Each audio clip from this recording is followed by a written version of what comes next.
Hello friend, नमस्कार, आदाब, सत श्री अकाल। दोस्तों, मैं जितेंद्र कुमार। आज हम बात करेंगे सीटेट की प्रीवियस ईयर ऑनलाइन में जो पेपर हुआ है उसे हम सॉल्यूशन कराने की कोशिश करूंगा। दोस्तों, ये इस तरीके का सॉल्यूशन आपको पूरे यूट्यूब पे जल्दी मिलता नहीं है। अधिकांश जगह देखेंगे तो आप काट छाट के लाया रहेगा, या इस तरीके से है कि कट पेस्ट करके या कहीं से मेन चीज़ें जो है लाता है। लेकिन आपको ओरिजिनल नहीं, वहाँ पे क्या है, ज़्यादातर इजी वाला चीज़ें उठा लेता है पोर्शन, और जो टफ रहता है छोड़ देता है। तो मैं यहाँ पे आपको ओरिजिनल पेपर देखिए, आप 17/1/2022 का ओरिजिनल पेपर मैं आपको करा रहा हूँ। इसी तरीके से डेली आपका मैथ का सुबह में आएगा एक लेक्चर, इसके बाद हर प्रत्येक शिफ्ट का, इसके बाद शाम के शाम सीडीपी का मैं आपको अभी 2 सब्जेक्ट का करा रहा हूँ। इसके बाद और भी सब्जेक्ट का कराएंगे। अगर आपका रिक्वेस्ट रहा तो आप क्या है, कमेंट बॉक्स में लिख दीजिएगा कि कौन सी सब्जेक्ट आपको और पढ़ना है, ठीक है, और कौन सी डेट का पढ़ना है, ये भी आप लिख सकते हैं कमेंट में। चलिए देखते हैं दोस्तों, अगर इस चैनल पे न्यू है तो इस चैनल को ज़रूर सब्सक्राइब कर लीजिए, क्योंकि इसी तरीके से आपको मिलते रहेगा हमेशा, ठीक है। तो ज़रूर इस चैनल को सब्सक्राइब कर लीजिए और अपने दोस्तों में ज़्यादा से ज़्यादा इसे शेयर कर दीजिए, क्योंकि मुझे भी मिल सके मोटिवेशन बनाने के लिए। चलिए देखते हैं। तो इसमें आपका मैथमेटिक्स आज स्टार्ट कर रहे हैं। देखिए, आप मैथ का क्वेश्चन यहाँ से स्टार्ट हुआ। मैथ का क्वेश्चन, फर्स्ट क्वेश्चन देखेंगे तो देखिए क्या है। चलिए पहला क्वेश्चन देखते हैं मैथ का। मैथ का पहला क्वेश्चन में देखिए कितना सिंपल है, बहुत ही सिंपल आता है। दोस्तों, अगर पूरे मैथ पेडागोजी अगर पढ़ना है तो आप प्ले लिस्ट में चले जाइए इस चैनल पे, और आपका 6 लेक्चर है, 1 से लेकर 6 लेक्चर तक आप देख लेंगे, यानी कि 2 से 2.5 घंटा लगेगा। पूरा मैथ पेडागोजी आपको उसी से आएगा, यानी कि 15 में 15 क्वेश्चन उसमें आने का पूरा चांसेस रहेगा, ज़्यादातर चांसेस, ठीक है। अगर अच्छे से पढ़ते हैं तो एक बार में नहीं समझ में आए 2 बार पढ़ लीजिएगा, अपने आप बनने लगेगा क्वेश्चन, ठीक है। और क्वेश्चन प्रैक्टिस कर लीजिए जो मैं कराता हूँ अभी, ठीक है। इसके बाहर आपको क्वेश्चन नहीं आने वाला है। इसी पैटर्न पर देखने को मिलेगा, इस बार भी जो पेपर चल रहा है इसी पैटर्न पे मिलेगा। चलिए देखते हैं। कहता है इसमें जो है इस तरीके से ये दिया हुआ है, पी का मान निकालना है, तो क्या करेंगे। अब पी का मान निकालेंगे तो क्रॉस गुना कर दीजिए। पी निकालना है तो पी इक्वल टू हो जाएगा, ये चला जाएगा 0.007, ठीक है, 0.007 बाई, यानी कि 0.01। अब इस पॉइंट को उड़ाएंगे तो ऊपर क्या है, 2 जीरो जाएगा, फिर इस पॉइंट को उड़ाएंगे तो नीचे 3 जीरो आएगा, तो यहाँ तो कट जाएगा, 2 जीरो से 2 जीरो, 1 जीरो बचेगा, यानी कि यहाँ पे आएगा 7/10 इक्वल टू हो जाएगा 0.7। कोई दिक्कत इसमें नहीं होना चाहिए, काट कुट का खुद से भी कर सकते हैं तो ज़्यादा सीखेंगे, यानी कि 0.7 आपका आंसर हो जाएगा। चलिए इसमें 0.7 किस में है, देखिए यहाँ पे 3 में 0.7 है। अगला क्वेश्चन देखते हैं 32 भी आसान है, सिंपल। निम्नलिखित में से कौन सा सही है, सही चुनना है। तो देखिए इसमें कौन सा सही है। पहला है 1 किलोमीटर में 100 मीटर होता है, नहीं 1000 मीटर होता है।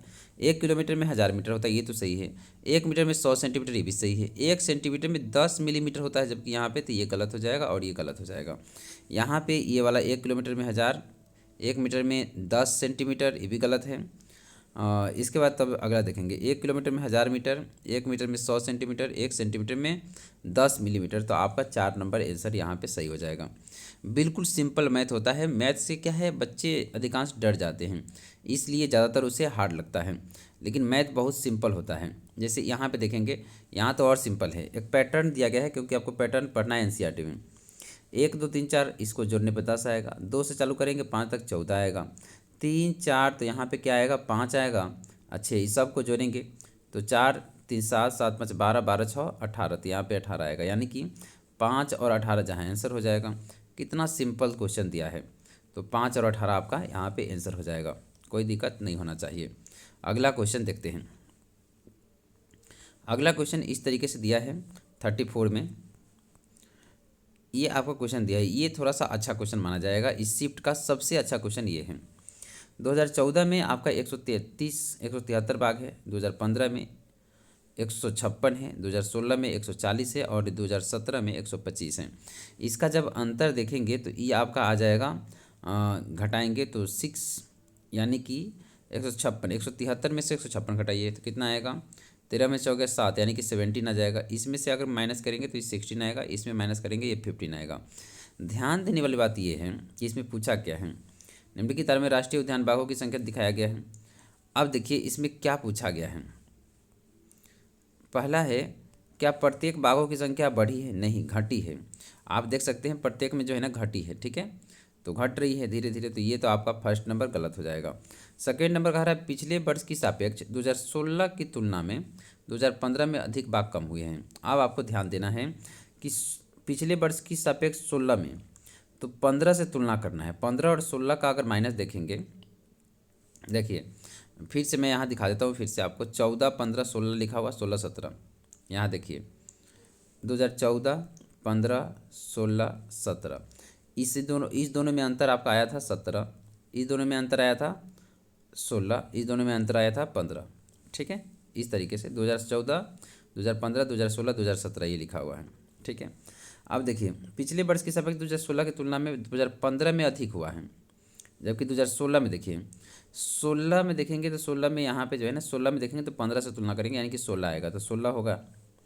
इसके बाद 15 का तुलना करेंगे तो 15 का 14 से, तो यानी कि 17।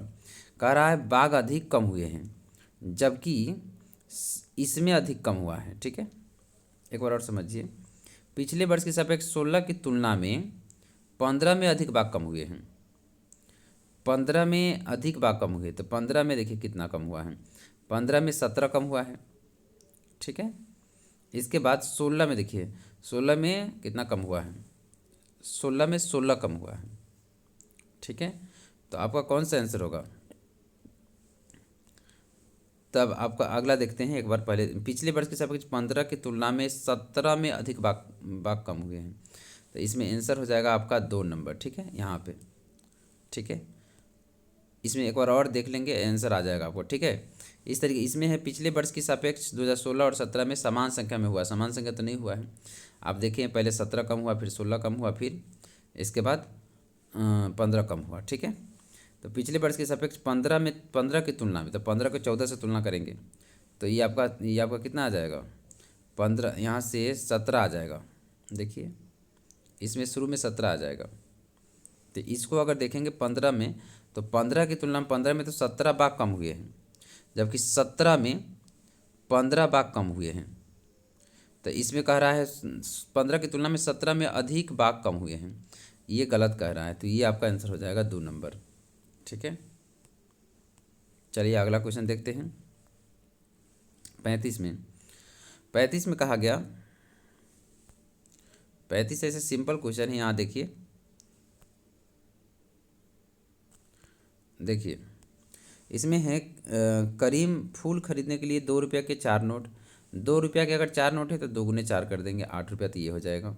20 रुपया के 2 नोट, तो 20 रुपया के 2 नोट हैं, तो इसमें 40 रुपया, तो ये हो जाएगा।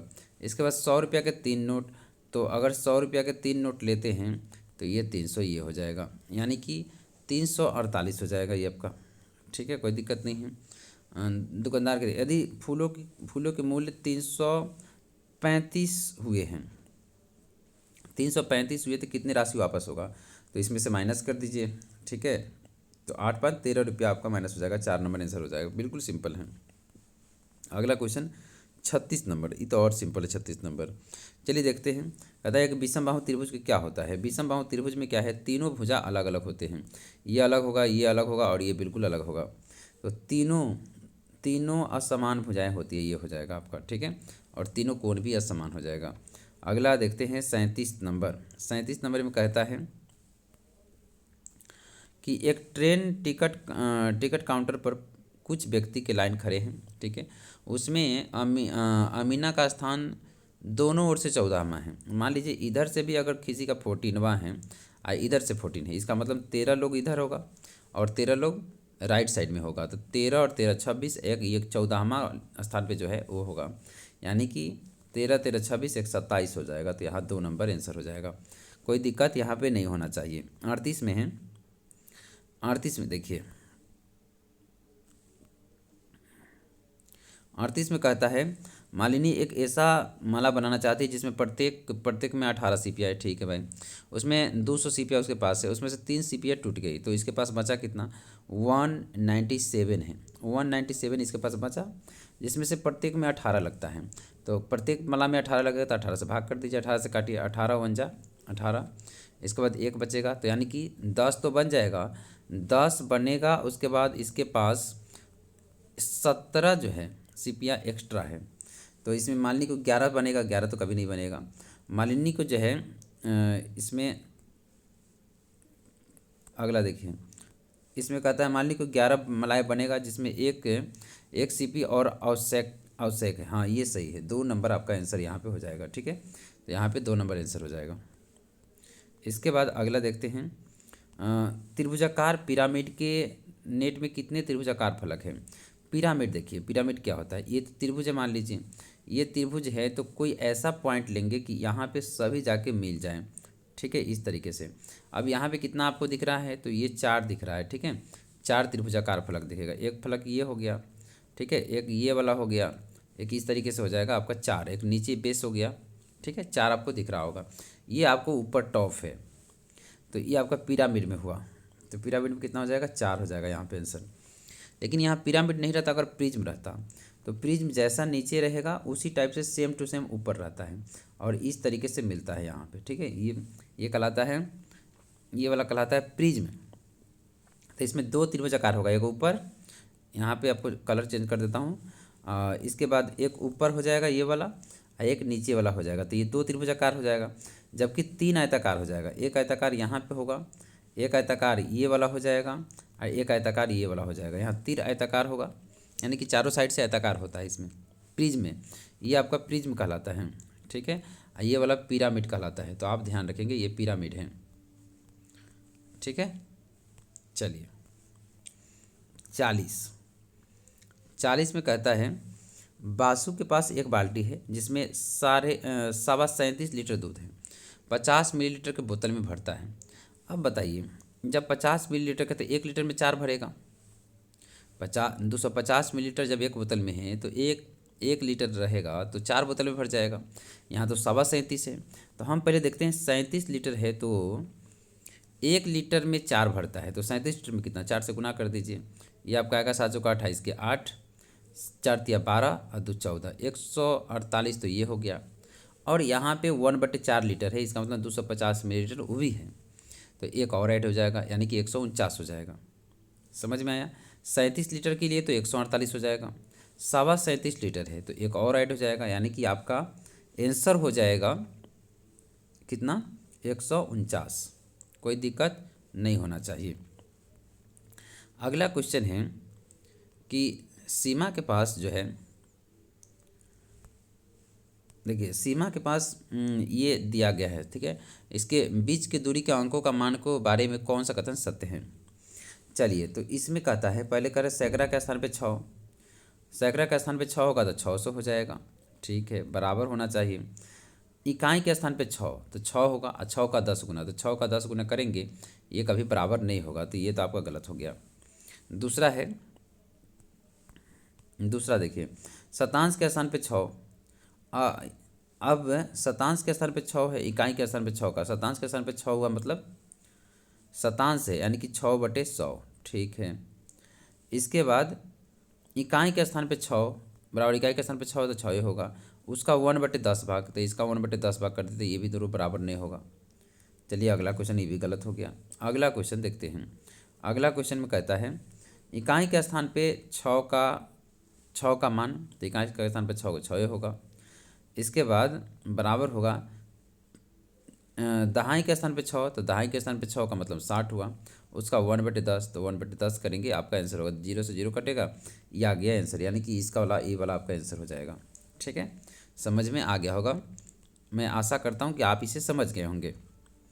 अगला है कि एच में कितने सममिति रेखा हैं। तो एच में देखेंगे, सममिति रेखा की बात करेंगे, तो एच में सममिति रेखा देखिए, एच ये है, एच में सममिति रेखा, तो क्या होगा, यहाँ पे दिखा देता हूँ आपको। यहाँ पे देखिए, एक तो ये वाला हो जाएगा, यानी कि 2 भागों में बांटे, ऐसा सममिति रेखा उसे कहते हैं 2 भागों में बांटे। एक ये वाला हो जाएगा, एक तो क्षैतिज हो जाएगा, इसे क्षैतिज कहते हैं, इसे ऊर्ध्वाधर कहते हैं। ठीक है, तो 2 होगा। इस बार जो पूछा है कि एच में कितना जो है आपका समकोण है, तो आपको समकोण का मतलब होता है, समकोण का मतलब है कितना, 90 डिग्री। तो 90 डिग्री यहाँ पे कहाँ है, 90 डिग्री की बात करेंगे, तो देखिए यहाँ पे 90 डिग्री कहाँ है, एक तो यहाँ हो जाएगा, एक यहाँ हो जाएगा, एक यहाँ हो जाएगा, एक यहाँ हो जाएगा। 4 90 डिग्री है। अगर ई की बात करेंगे तो ई में भी 4 90 है, यहाँ है, एक यहाँ है, एक ऊपर है, एक यहाँ है, ठीक है, 4 होगा। ये पूछा है इस बार, तो आप ध्यान रखिएगा। 2023 में जो एग्ज़ाम हो रहा है वो वाला, उसमें अभी जो एग्ज़ाम चल रहा है। इसके बाद अगला क्वेश्चन देखते हैं कि तीन मित्र 24 घंटे की घड़ी का समय 12 घंटे के घड़ी के समय में निम्नलिखित में से बदल रहा है। ठीक है भाई, 23:45 को हम क्या कहेंगे? तो 11:45 PM, तो 11:45 हम PM कहेंगे, सही बात है। 16:30 को क्या कहेंगे? इसको 4:30 तो कहेंगे, लेकिन शाम का होगा 4:30, इसमें PM होगा, यानी कि B2 ने गलत कर दिया। ठीक है, इसमें PM होगा, ये सही है। तो आपका B2 ने गलत कर दिया, तो यहाँ केवल यहाँ पे कौन सा आंसर आएगा? केवल B2 ने गलत कर दिया। अगला क्वेश्चन कहता है सोनम की पानी बोतल की 1 लीटर पानी बोतल में 1 लीटर पानी आता है।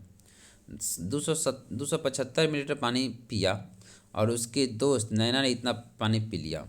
तो भाई 275 इसने पिया, 250 इसने पिया, तो ये हो गया क्या? इतना 5 7 5 12 के 2 5, यानी कि 525 ग्राम। तो बचा कितना? 475 ग्राम, क्योंकि 1 लीटर उसके पास था।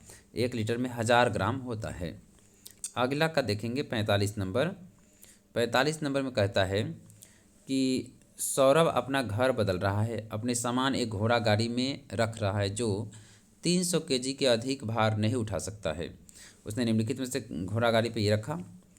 गेहूं का बोरा इतना है, इसके बाद चावल की बोरी 55 kg है, अलमारी का 68 kg है, पानी का टंकी का 75 kg है, बर्तन 20 kg है। कह रहा है किस वस्तु को हटाया जाए कि 300 kg के बराबर हो जाए? ये सभी जोड़ेंगे आपको हो जाएगा 368। 368 होगा, तो आपको दिख रहा है 68 kg हटाएंगे, यानी कि अलमारी को हटाना पड़ेगा तभी जाएगा। तो यहाँ पे आंसर आ जाएगा कि अलमारी हटाना पड़ेगा। आप देखिए 15 क्वेश्चन था, यहाँ पे 15 क्वेश्चन था, कोई दम नहीं था। 15 में से 15 आने की मोस्ट प्रोबेबिलिटी है। थोड़ा भी अगर ध्यान देते हैं तो 15 में से 15 कोई नहीं रोक सकता। इसी तरह आपको पेडागोजी के अंदर, मैथ का पेडागोजी में 15 में से 15 उसमें भी आ सकता है, ध्यान से अगर देखेंगे तब। चलिए क्वेश्चन देखते हैं। क्वेश्चन कहता है कि निम्नलिखित में से कौन सा ज्यामिति की महत्वपूर्ण प्रक्रिया है? देखिए ज्यामिति में दृश्यीकरण होगा, ये वेनिली का ज्यामिति है, सिद्धांत है, बिना देखे तो आप कुछ होता नहीं, तो दृश्यीकरण होगा। पक्षांतर होगा, इसमें क्या है? अब पक्षांतर में क्या है? इसमें पक्ष वाला चीज़ें कम आती हैं, लेकिन रूपांतरण होगा, एक रूप से दूसरे रूप में परिवर्तित किया जा सकता है। तो सबसे सटीक अगर उनका आंसर होगा तो A और C होगा। ठीक है, ऐसे भी तीनों दिया नहीं है, तो आपका A और C यहाँ पे आंसर हो जाएगा। अगला क्वेश्चन देखते हैं। कहता है, चलिए थोड़ा बड़ा कर देता हूँ आपको दिखे। निम्नलिखित में से कौन सा गणितीय शिक्षण की अधिगम के संदर्भ के लिए सही अति उपयुक्त है? कहता है पहला, गणितीय खेल व्यस्त होने के दौरान हम बच्चे के आकलन नहीं कर सकते हैं, तो ये गलत कह रहा है। संख्याएँ गणितीय खेल गणितीय आनंदमयी अधिगम के अनुभव को प्रदान करता है, सही बात है, 2 नंबर सही है। गणितीय खेल आम दिनचर्या की तरह होना चाहिए, नहीं, आम दिनचर्या की तरह नहीं होना चाहिए, तो केवल आपका यहाँ पे 2 नंबर सही है, कहने का अर्थ B सही है। ठीक है, अगला देख लेते हैं 48 में कहता है राष्ट्रीय पाठ्यचर्या रूपरेखा 2005 के अनुसार निम्नलिखित में से कौन सा गणितीय शिक्षण के उद्देश्य प्राथमिक कक्षाओं के लिए न्यूनतम उपयुक्त है? सबसे कम उपयुक्त कौन है? कहता है द्वीप स्थान संबंधित समझ को वृद्धि करना, ये तो ज़्यादा उपयुक्त है। रुचि पोषित करना, ये भी सही है। वास्तविक जीवन से अनुभव को जोड़ना, ये भी सही है। बीजीय चिंतन की कुशलता को विकसित करना, ये जो है ना आपका कम सही है। कारण न्यूनतम कौन सा है? तो ये सभी सही था, ज़्यादा ये कुशलता प्राप्त करना बीजीय चिंतन में, ये कम चीज़ें हैं, कम सही है। अगला देखिए कौन सा होगा। कहता है निम्नलिखित में से कौन सा वेन हिले का ज्यामितीय विवेचन के स्तरों का लक्षण नहीं है? क्योंकि देखिए वेन हिले ने जो है ना ज्यामितीय चिंतन के बारे में देखा तो अनुभव आधारित दिया है। इसके बाद विकासात्मक, यानी कि स्टेप आपको जो है ना विकास हो रहा है, लेवल 1 लेवल 2 इस तरीके से अनुक्रम में चलता है, पहला स्टेप दूसरा स्टेप इस तरीके से चलता है। तो आयु आश्रित नहीं है कि कौन सी बच्चा क्या सीखेगा, ये नहीं दिया है। पहला इसमें लेवल 1 से लेकर लेवल जो है ना 4 तक है, लेवल 0 से लेकर लेवल 4 तक है। यहाँ पे आपको ध्यान रखना है, वे नहीं लिखा। अगर आप उस लेक्चर को नहीं देखें तो लेक्चर को आप प्लेलिस्ट में जाकर जरूर देखिए। 1 से लेकर 6 तक लेक्चर सिखाया गया है मैथ में, ठीक है। ये पूरा आपको क्लियर हो जाएगा। अगला है इसमें 50 में, निम्नलिखित में से कौन सी अवधारणा डीन्स ब्लॉक का उपयोग करते हुए नहीं पढ़ाया जा सकता है। तो स्थानीय मान पढ़ाया जा सकता है, अंक संख्याओं का योग पढ़ाया जा सकता है, एक अंक वाली संख्या का गुणन पढ़ाया जा सकता है, परिक्ता नहीं पढ़ाया जा सकता है। ऐसे भी परिक्ता 10th में पढ़ना है, ये आपको आप लोग को पता होना चाहिए। अगला है 51 में कहता है कि निम्नलिखित में से कौन सा बच्चों को पूर्व संख्या की अवधारणा को निर्माण करता है। एक एक संगति, हाँ एक एक संगति होगा। पदानुक्रमित समावेशन, ये भी होगा। माप जो है ना, माप अनौपचारिक माप तो प्राथमिक लेवल पे सिखाते हैं, लेकिन औपचारिक नहीं सिखाते, इसलिए माप नहीं होगा, ये 2 होगा। ए और बी यहाँ पे आंसर आएगा, 3 नंबर आपका आंसर हो जाएगा। अगला देखते हैं 52 में कहता है गणित में कक्षा आधारित आकलन को विद्यार्थियों को अद्वितीय गुणों को, अनुभवों को, कुशलता को ध्यान रखना तथा समान करना चाहिए। सही बात है, ये तो सही है।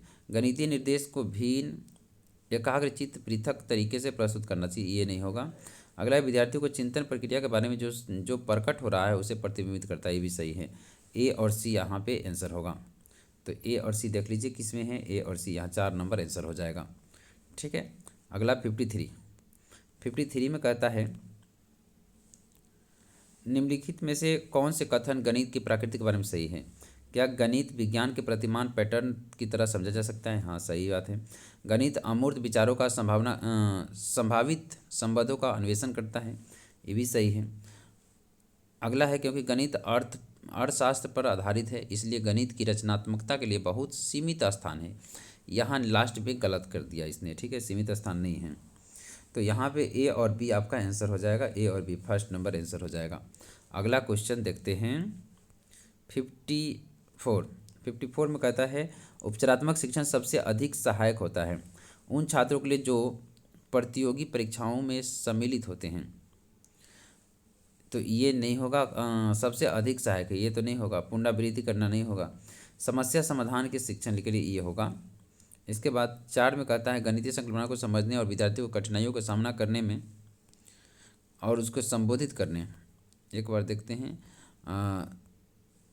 उसे सामना करने और संबोधित करने के लिए विद्यार्थियों को प्रदर्शन को सुधारने के लिए, समस्या समाधान के शिक्षण के लिए। अब देखिए उपचारात्मक शिक्षण जो है गणितीय संकल्पना को समझने और कठिनाइयों को सामना करने थे संबोधित करने के लिए विद्यार्थियों को, तो ये सबसे अच्छा है 4 नंबर। अगर कूट भाषा रहता तो ये भी हो जाता, तो ये 4 नंबर यहाँ पे आंसर हो जाएगा, ठीक है।